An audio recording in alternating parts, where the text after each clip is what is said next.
मैं रुकने बोलूँगी, 30 वाले को लगा के रुकना, ठीक है, नीचे वाले को। चलो ठीक है।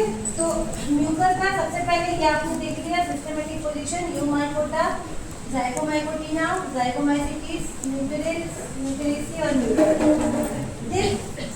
फिर कहाँ पर मिलेगा? ये मृतजीवी है, सेप्रोफाइटिक है, मतलब मिट्टी, सड़े हुए कार्बनिक पदार्थ, खाद, गोबर और रोटी, ब्रेड, किसी के ऊपर भी अगर आप इसको देख सकते हैं उग जाता है इजीली। फिर ये सुविकसित सुशाखित ब्रांच पट्टेन अर्थात समकोशिकी होता है। इसकी जो सेल वॉल है कोशिका भित्ति, ये काइटिन और कवक सेलुलोज की बनी होती है। इनके कोशिका द्रव्य में छोटी छोटी रिक्तियाएं, तेल की बूंद और भी कोशिकांग और अनेक केंद्रक पाए जाते हैं। ठीक है। इनका जो संचित भोजन है वो ग्लाइकोजन या तेल की बूंद होता है, ऑयल ड्रॉपलेट। ठीक। इनके कुछ कवक तंतु आधार पर फैलकर उसमें प्रवेश कर जाते हैं और मृत जीवी विधि द्वारा भोजन का अवशोषण करते हैं। तो ये इनके जनरल कैरेक्टरिस्टिक्स हो गए। 4-5 लाइन में अगर आपको एग्जाम में पूछेगा तो इसको लिखो। ठीक है। अब देखिए इनमें रिप्रोडक्शन दो तरह से है।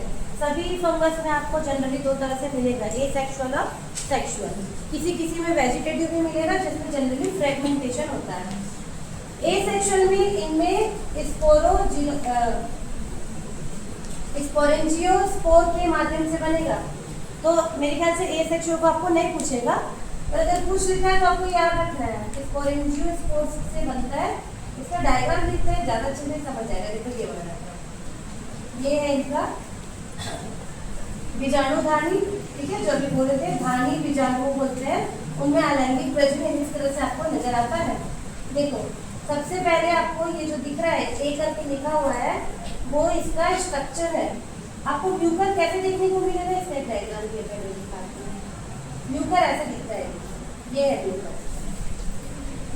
ठीक है, ये म्यूकर है।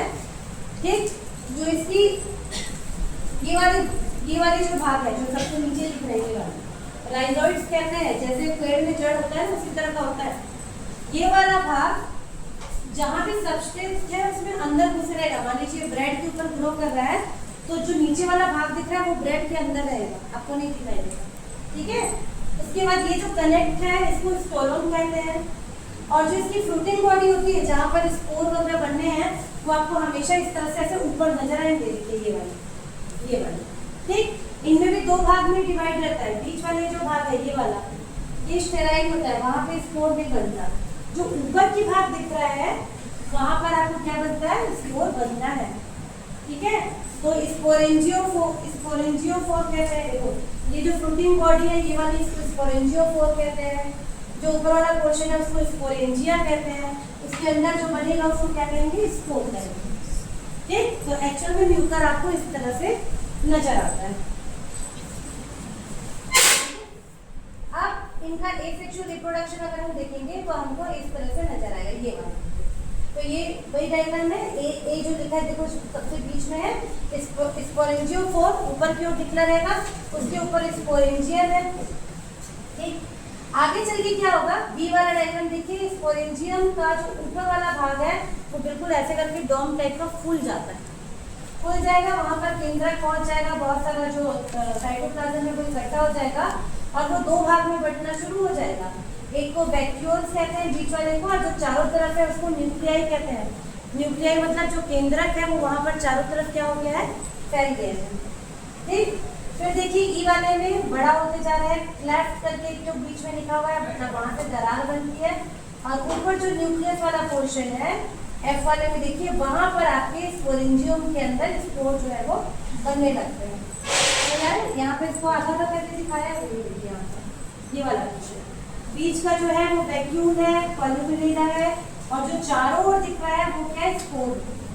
वहीं पर स्पोर बन रहे हैं। वही स्पोर क्या होगा? कुछ समय के बाद ये जो स्पोरेंजियम है, कुछ समय के बाद ये जो स्पोरेंजियम है वो फट जाता है और जितने वो ये स्पोर भरे हुए हैं ये पूरा ऐसे बाहर क्या कर दिया जाता है? रिलीज कर दिया जाता है। फिर ये स्पोर जहाँ पर भी गिरेगा, जी वाले डायग्राम में देखो, जहाँ पर भी गिरेगा वहाँ पर से नया जर्म ग्रुप बना के फिर से क्या कर लेगा? नया फंगस म्यूकर ग्रो कर लेगा। तो ये इनका एसेक्सुअल लाइफ साइकिल है। कैसे होगा, ठीक है। सबस्ट्रेट के ऊपर जाएगा, वहाँ पे ग्रो करेगा, स्पोरेंजियोफोर बनेगा, स्पोर बनेगा, स्पोर मैच्योर होगा, रिलीज होगा, फिर दूसरी जगह जाएगा और फिर वहाँ से नया फंगस बनाएगा। तो ये क्या है इनका एसेक्सुअल साइकिल, अलैंगिक प्रजनन इस तरह से, ठीक है। इसके अलावा भी और दो तरीका है, जैसे ओइडिया फॉर्मेशन, इसको पढ़े पहले, जिसको हम ले लेंगे, ठीक।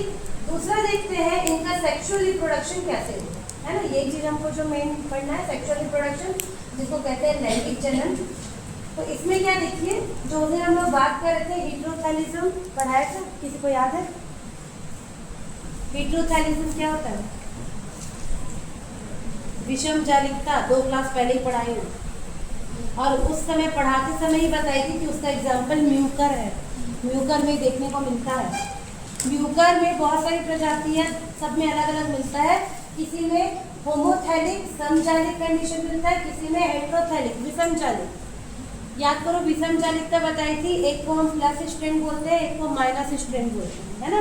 कई बार वो हमको ऊपर से देखने में पता चल जाएगा कि ये अलग है, ये अलग है, और कई बार देखने पे नहीं पता चलता, है ना। बट उनकी जो उनका जो संरचना रहता है वो अलग रहता है, ठीक है। तो म्यूकर में समजालिकता और विषमजालिकता दोनों प्रकार की जातियां पाई जाती है। समजालिक जातियों में सभी कवक तंतु एक ही प्रकार के होते हैं, जबकि विषमजालिकता में 2 प्रकार के होते हैं, जिनको हम प्लस और माइनस करके डिनोट करते हैं। हमको नहीं पता कौन सा उसमें मेल है कौन सा फीमेल है, क्योंकि साइज लगभग दोनों का एक ही रहता है, इसलिए हम उनको अलग अलग बताने के लिए क्या बोलते हैं, एक को प्लस बोलते हैं, एक को माइनस बोलते हैं, ठीक। जनन क्रिया के दौरान एसेक्सुअल रिप्रोडक्शन होना है, जनन होना है, तो उनके दौरान 2 कवक तंतु, है ना, या तो सेम वाले या डिफरेंट वाले आपस में पास पास आते हैं, और उनमें छोटी छोटी शाखाएं निकलती हैं, जिनको प्रोगैमिटेंजिया कहते हैं। हिंदी में प्राग्युग्मिक धानियां कहते हैं, प्रोगैमिटेंजियम। अभी डायग्राम में देखेंगे, आपको पता चल जाएगा, ठीक है। प्रोगैमिटेंजियम कहते हैं, जिनके अग्र सिरे कोशिका द्रव्य अन्य केंद्र एकत्र हो जाने के कारण फूल करके क्लब शेप का हो जाता है, गदाकार शेप का हो जाता है, देखो डायग्राम पे देखते हैं, ये देखो ये वाला डायग्राम, ठीक है।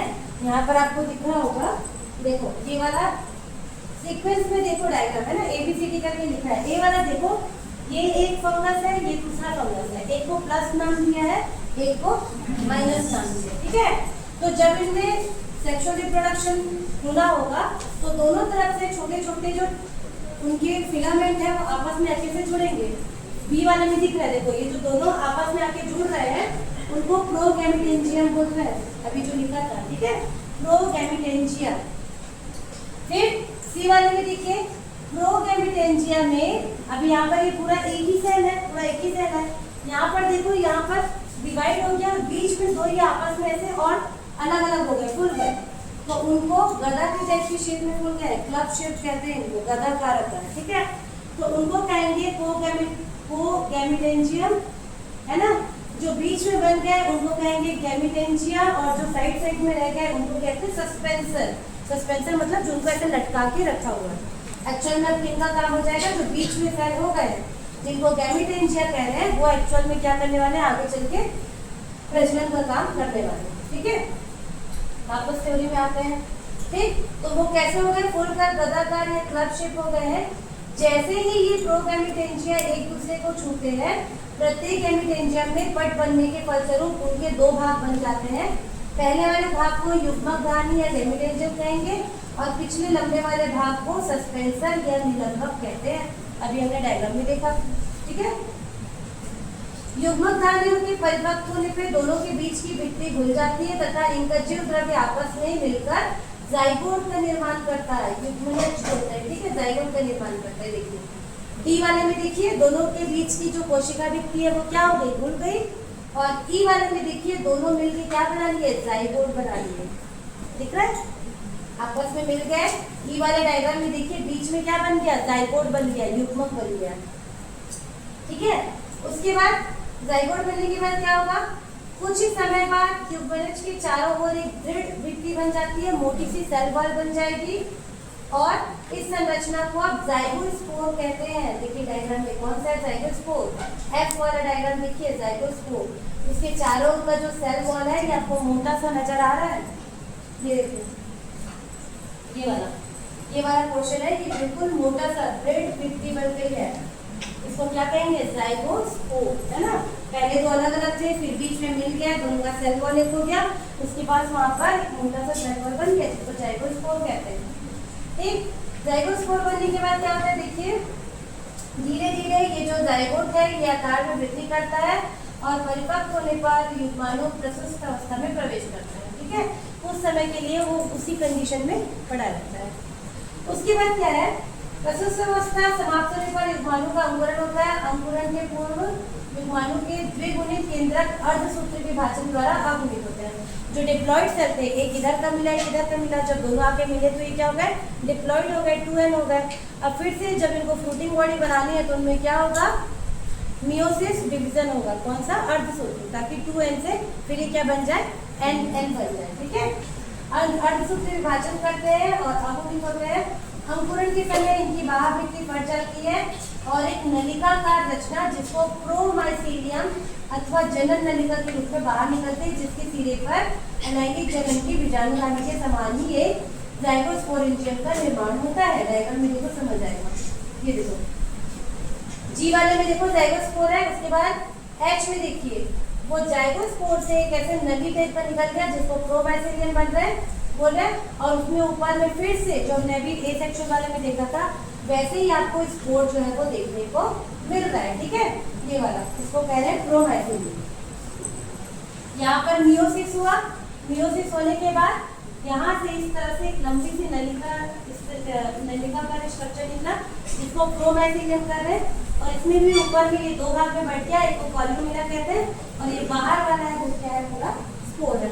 कुछ समय के बाद ये जो सेल वॉल है ये खत्म हो जाएगा, टूट जाएगा, और ये जो एक एक स्पोर है वो पूरा ऐसे बाहर निकल जाएगा, और ये स्पोर जाके जहाँ भी गिरेगा वहां पर से फिर से क्या करेगा, नए फंगस को जोड़ेगा।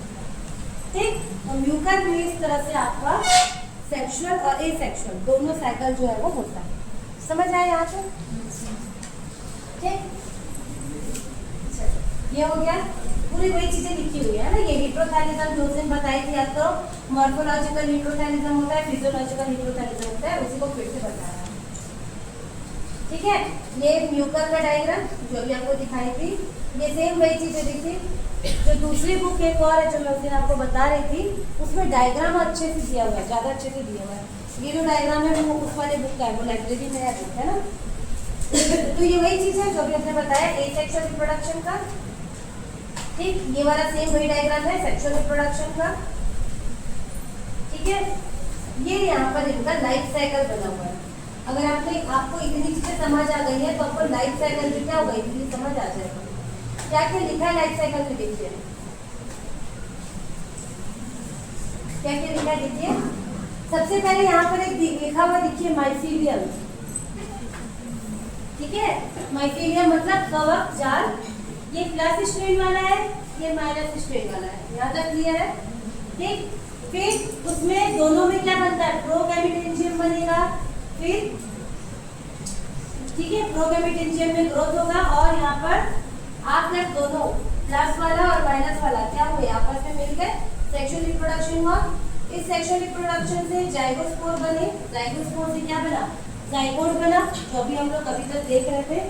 ठीक है, जाइगोट बना, जाइगोट बनने के बाद स्पोरेंजियोफोर बना, इसमें स्पोरेंजिया बना, और फिर क्या बने, स्पोर बने, है ना। प्लस और माइनस दो तरह के स्पोर बन गए।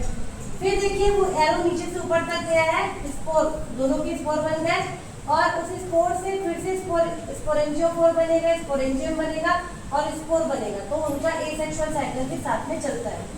सेक्सुअल साइकिल और एसेक्सुअल साइकिल दोनों एक साथ चलता है, यही पूरा दोनों मिलकर एक साथ क्या कहलाएगा, लाइफ साइकिल कहलाएगा। अगर आपने सेक्सुअल साइकिल को अलग पढ़ा है और एसेक्सुअल को अलग पढ़ा है, अगर 4 नंबर में पूछा तो कोई एक चीज को पूछ सकता है, जैसे म्यूकर के एसेक्सुअल या अलैंगिक प्रजनन को बताइए, तो आपको एक ही को बताना पड़ेगा जो हमने पहले पढ़ा। फिर अगर आपको लैंगिक प्रजनन पूछेगा तो अलग पूछेगा, लेकिन 10 नंबर में पूछेगा तो लाइफ साइकिल पूछेगा।